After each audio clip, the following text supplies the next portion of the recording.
Bienvenue sur Faminimaliste, le podcast qui parle minimalisme en famille.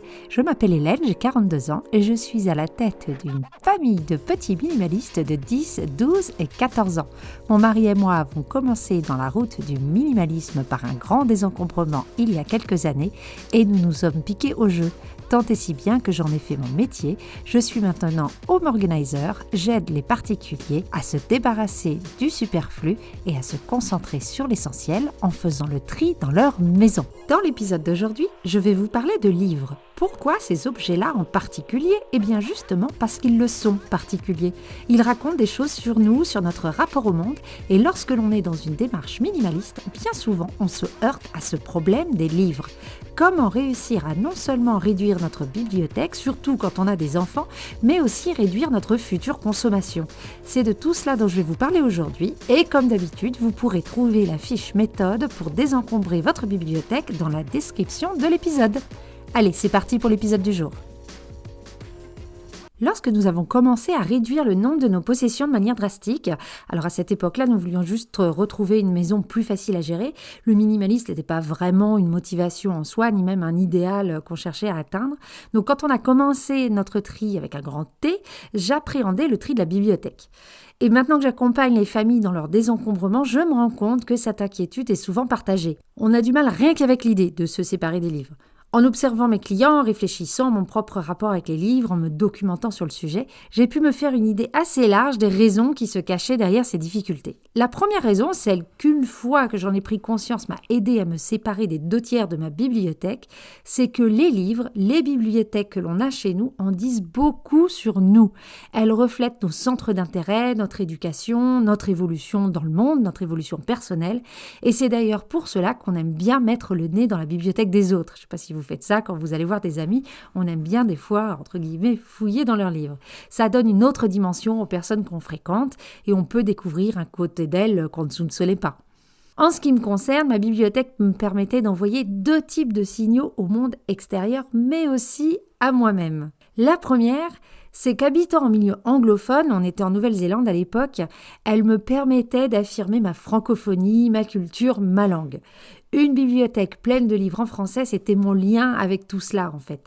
Nous avions énormément de BD également, on devait en avoir une centaine, bien plus d'une centaine, et on les lisait aux enfants le soir et ça nous aidait à maintenir la langue en vie, même si on la parlait à la maison bien évidemment, mais aussi à perpétuer des traditions. Ils lisaient les mêmes BD que nous plus petits, et même s'ils grandissaient dans un autre pays, on pouvait partager ça avec eux. En plus, il faut savoir que les livres en français, en langue française en Nouvelle-Zélande, c'est assez rare et si on en trouve, ça coûte un bras. Donc on était vraiment attachés à tous ces livres. Et puis au-delà du côté lien que ça nous permettait de préserver avec notre langue ou en tout cas notre culture d'origine, ça faisait également beaucoup de bien, en tout cas moi ça me faisait beaucoup de bien de pouvoir lire en français après une journée entière passée à parler anglais au travail. Ce qui est rigolo d'ailleurs, c'est que maintenant que nous sommes en Suisse, je préfère lire en anglais. Bref. Alors la deuxième raison qui faisait que j'étais attachée à mes livres, c'est qu'ils envoyaient le message suivant. Je suis éduquée, je lis des romans, je me cultive. S'il arrive que l'on puisse acheter des livres parce qu'ils sont beaux, ça c'était pas notre cas. Je n'ai jamais été attirée par des livres juste parce qu'ils étaient beaux ou qu'ils allaient être jolis sur la table basse. Il n'y a pas de notion décorative dans les livres que nous avions achetés. J'ai acheté des livres parce que j'avais envie de les lire, tout simplement. Mais je les gardais sûrement pas juste parce que j'avais envie de les relire, mais parce qu'ils envoyaient ce message de culture en fait, du fait que j'étais éduquée. Et enfin, la dernière raison qui m'empêchait de me séparer de certains livres, c'est que beaucoup étaient des cadeaux. Et les cadeaux, c'est souvent plus difficile de s'en séparer. On a l'impression de trahir un peu la personne qui nous les a offerts. Et même si on n'aime pas le livre, on se dit toujours qu'on va finir par le lire, surtout si c'est un cadeau. Le livre, ce n'est pas un objet anodin. Il a un statut assez particulier. Par exemple, pour illustrer un petit peu le propos, l'idée de jeter un livre car il est abîmé, alors même que ce n'est que du papier, on est d'accord, eh bien cette idée de jeter un livre peut nous donner plus de boutons que l'idée de jeter un jouet en plastique cassé ou un câble de chargeur. Et pourtant, sans être une spécialiste du recyclage, on se dit quand même que jeter un livre, c'est moins impactant sur l'environnement que de jeter un Playmobil cassé. Donc vous voyez, avec tout ça, se débarrasser des livres en trop, même si on en a objectivement besoin, si on manque de place, c'est un acte assez difficile. Je t'invite donc à réfléchir sur ce sujet. Tu retrouveras d'ailleurs cet exercice dans la fiche méthode qui est en description de l'épisode. Quelle est ta relation avec les livres? Qu'est-ce que tu penses qu'ils disent de toi et est-ce que tu es prêt à renoncer à cela? C'est un exercice intéressant, pas forcément très bon pour l'ego, mais c'est l'étape obligée si on veut faire un tri efficace et si on veut identifier notre essentiel lorsqu'il s'agit de livres. Moi, ce qui m'a vraiment aidé, c'est deux choses. La première, ça a été de me rendre compte de ma relation avec les livres et de réaliser que même sans une bibliothèque pleine de livres, j'en étais pas moins fière de ma langue, que je n'allais pas oublier ma culture, que je saurais quand même la transmettre à mes enfants et que moins de livres ne voulait pas dire que j'étais moins intéressante ou moins cultivée ou moins éduquée. La deuxième, ça a été de me dire qu'un livre n'est qu'un objet comme les autres. Et que donc, de facto, on peut le trier comme un objet comme les autres. Et c'est ce que j'ai fait. J'ai adopté la même approche pour trier mes livres que pour trier mes vêtements. Je vous parlerai des BD, des livres et des enfants juste après, mais j'ai utilisé la même méthode de tri classique pour mes livres que pour les autres objets. Donc voilà ce que j'ai fait. Comme pour tous les objets, je me suis fixé des critères objectifs avant de commencer mon tête-à-tête avec ma bibliothèque. Alors pourquoi je le fais avant? C'est parce que si je ne me mets pas de critères avant de faire le tri, je vais craquer et je vais garder beaucoup trop de livres et je vais me faire croire à moi-même que tel ou tel livre fait partie de mon essentiel alors qu'en fait ils font partie de mon superflu. Alors je tiens à préciser que quand je parle de ma bibliothèque, je parle de mes livres. Je ne parle pas ceux de mes enfants ni des BD de mon mari. Il lit que des BD et des mangas, de toute façon tous les livres étaient à moi ou presque. Mais il était hors de question que je fasse le tri dans la bibliothèque des autres. Les critères que j'ai retenus étaient les suivants. Devaient sortir tous les livres que je n'avais pas pris le temps de lire depuis plus de 6 mois, tous les livres que je n'arrivais pas à finir, tous les livres que je ne comptais pas relire. Alors ça faisait déjà pas mal de choses en moins, mais il en restait quand même beaucoup. Parce que les livres, ça fait partie des objets pour lesquels on se raconte beaucoup de mensonges au moment de les trier. On se dit qu'on va lire tel livre ou qu'on va le relire ou qu'on va le commencer. J'en parle d'ailleurs dans l'épisode précédent au sujet des mensonges qu'on se dit quand on fait du tri. Et c'est vrai que les livres font partie des choses sur lesquelles on se ment beaucoup. Alors, que faire des livres que j'avais lus depuis 3 ou 4 mois? Est-ce que j'allais vraiment les lire?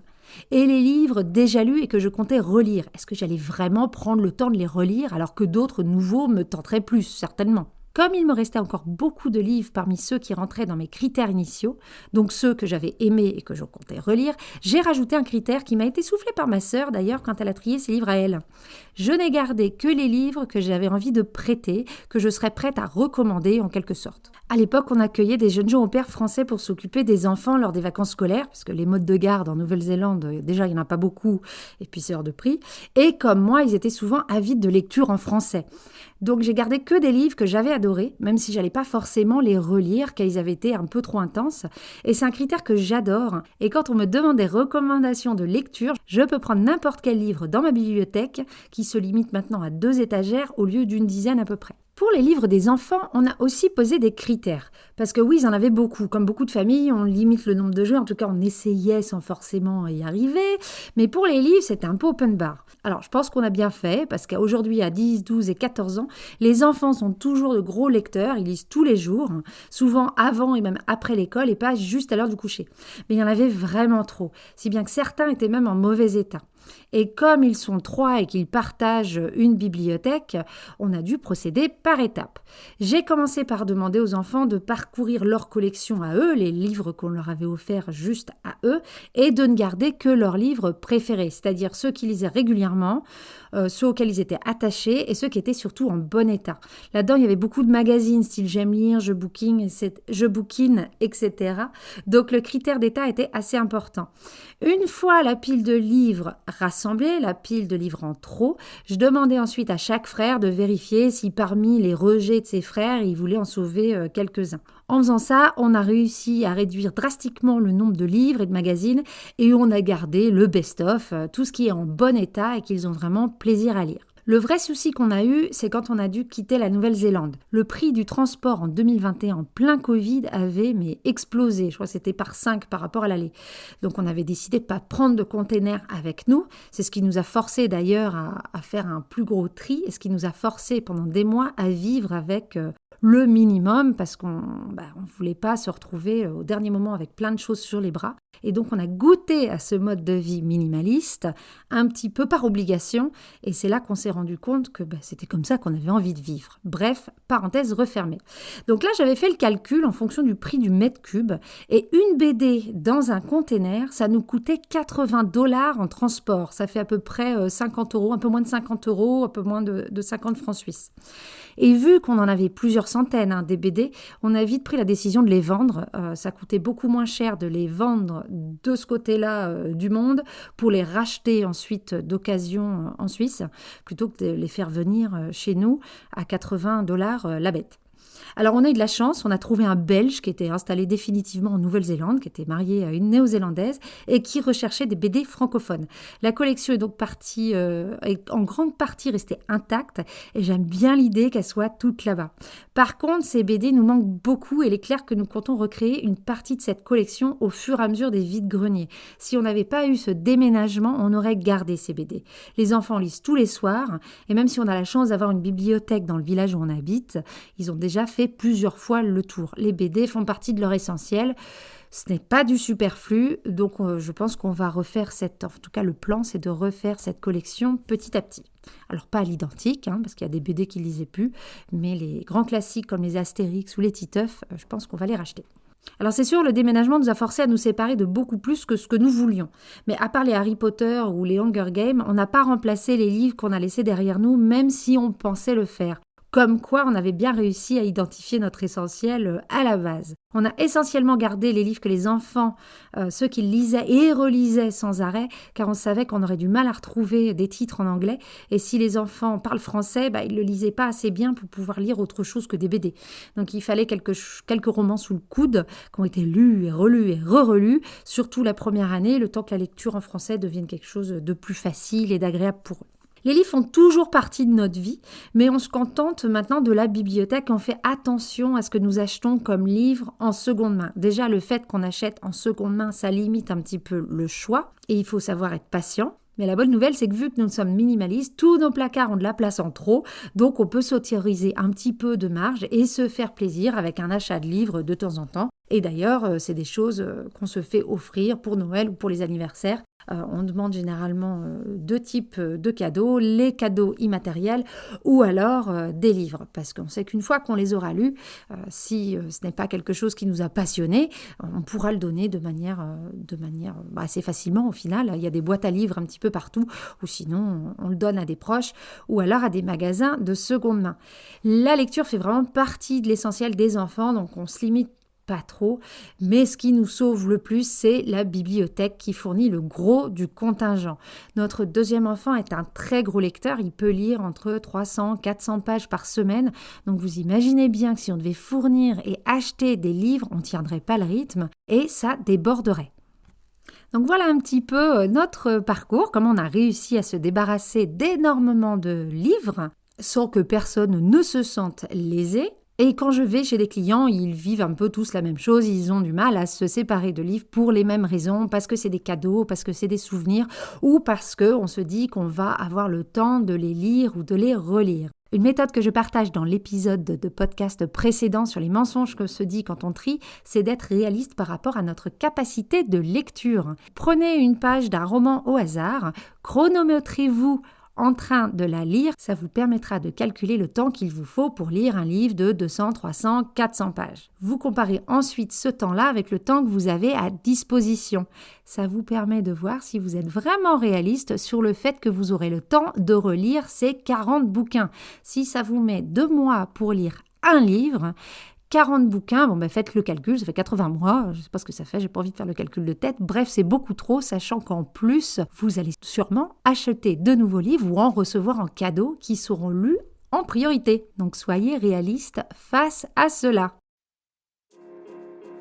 On arrive à la fin de l'épisode. Merci de l'avoir écouté. J'espère qu'il vous sera utile et que vous aurez quelques pistes pour vous aider à faire le point sur votre relation avec les livres et sur celle que vous voudriez avoir dans le futur. Comme je vous l'ai dit au début d'épisode, cet épisode est accompagné d'une fiche méthode qui vous récapitule la méthode ou des critères appliqués au livre. Vous pouvez la télécharger en cliquant dans la description. Le lien est dans la description de l'épisode. Si vous aimez cet épisode, je vous invite à écouter les autres. Et si vous aimez le podcast lui-même, merci de le partager avec le plus grand nombre et de mettre des cœurs et des étoiles sur vos plateformes d'écoute.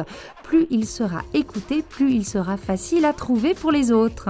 Vous pouvez également me suivre sur les réseaux sociaux, sur la page Instagram de Famille Minimaliste, le podcast, ou bien sur ma page professionnelle famille.o.suisse dans laquelle je partage tout plein d'astuces sur le tri et le désencombrement. Je vous dis à très bientôt, à la semaine prochaine et en attendant, n'oubliez pas, vivre avec moins, c'est vivre avec mieux.